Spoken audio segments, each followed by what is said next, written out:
Hello, my name is Jim Pikarski, and I teach meditation and give Dharma talks at Blue Lotus Meditation Center here in Venice, Florida. Today, I would like to talk about what is karma, truly understanding karma.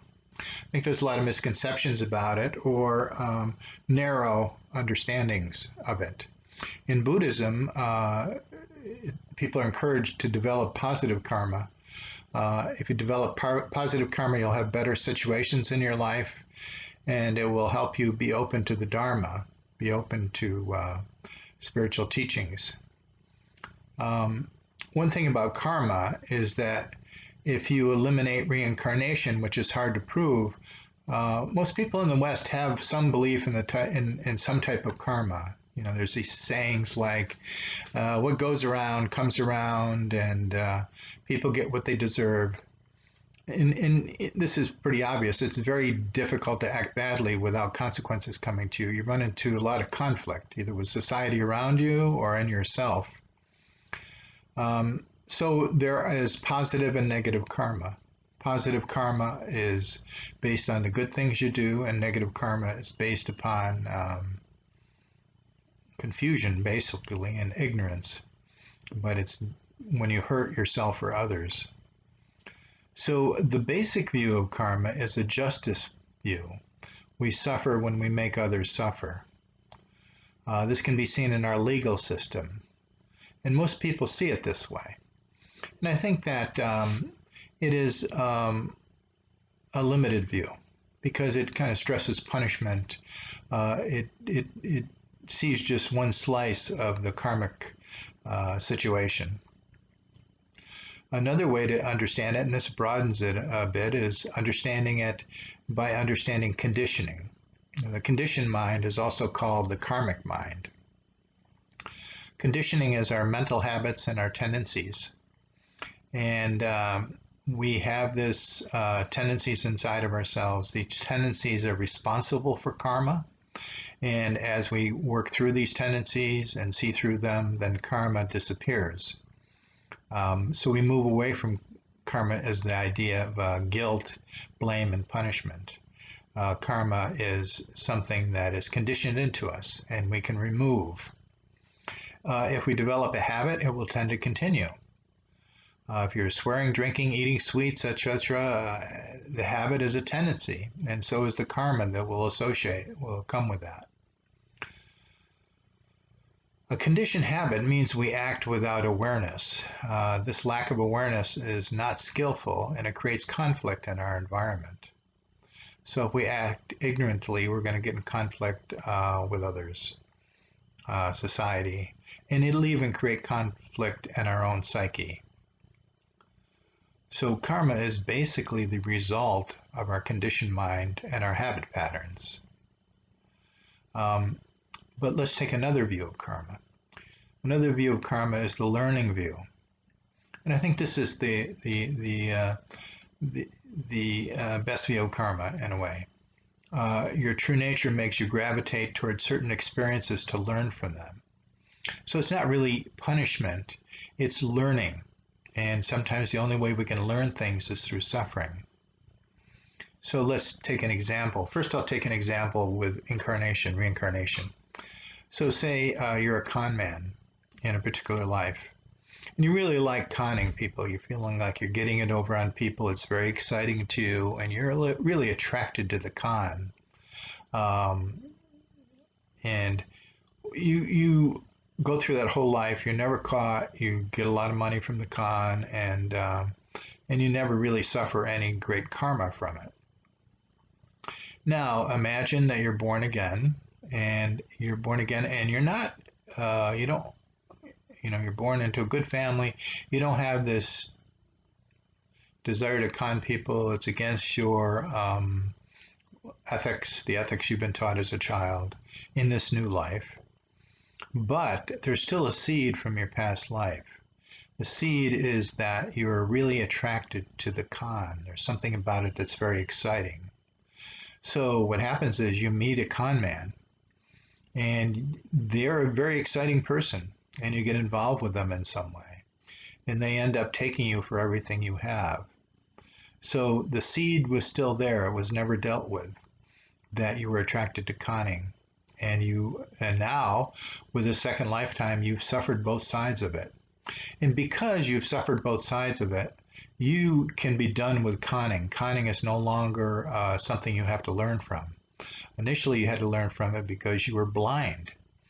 And once that blindness was gone, your eyes were cleared so you could see it as it is. Conning has no attraction to you anymore.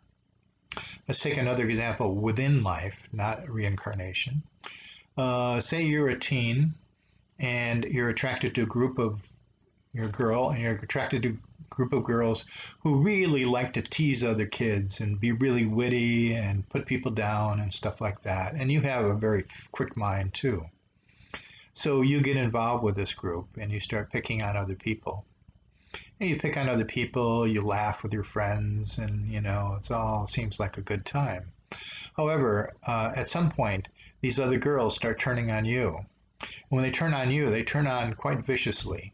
And what happens is you start experiencing what it feels like to be teased, what it feels like to be put down. And when you experience this, you're seeing the other side of the karma, basically.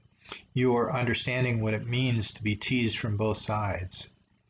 And if you go through that as a teen, a lot of times it's done for you. You're not attracted to that at all. Matter of fact, you see it what it is. You see that people get off on it and other people get hurt by it. But you had to go through it. And the only reason you had to go through it was that you were blind to it. There were other teenagers that didn't have to go through it because they weren't blind to the situation. So karma leads to understanding a situation thoroughly. You see both sides of it. Then you are done with it. And so I think the learning point of view is a better way to look at karma, because this is what's actually happening. We're all here to learn, and either we learn consciously or we learn through experiences and suffering. And karma is one of the ways we learn.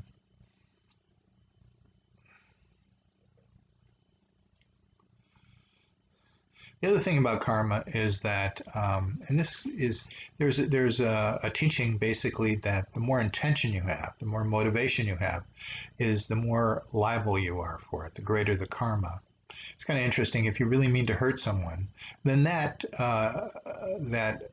tendency to want to hurt someone is much deeper in you than if you hurt someone accidentally. So if you hurt somebody accidentally, it's not like really because of an intention. It was just you didn't see something else, maybe.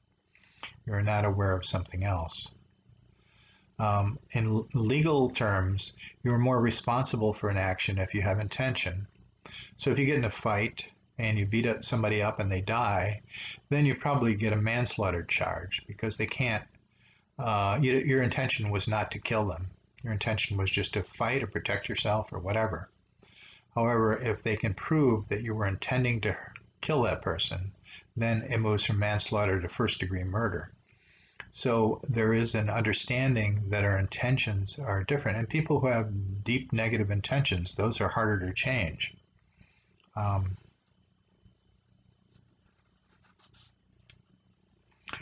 So all the habits and tendencies we have in our lives can be karmic.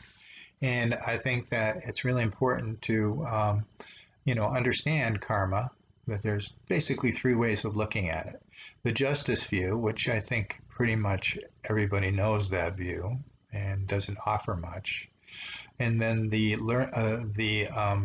conditioning point of view. The karma is really the karmic mind or conditioned mind, which is all the habit patterns we have in our mind. By habit patterns means they're automatic tendencies and there's no wisdom there. There's no wisdom to see through them. And because there's no wisdom to see through them, we just continue to do the same things over and over again until we wake up. Matter of fact, karma comes along to help us wake up. And the third thing is the learning point of view.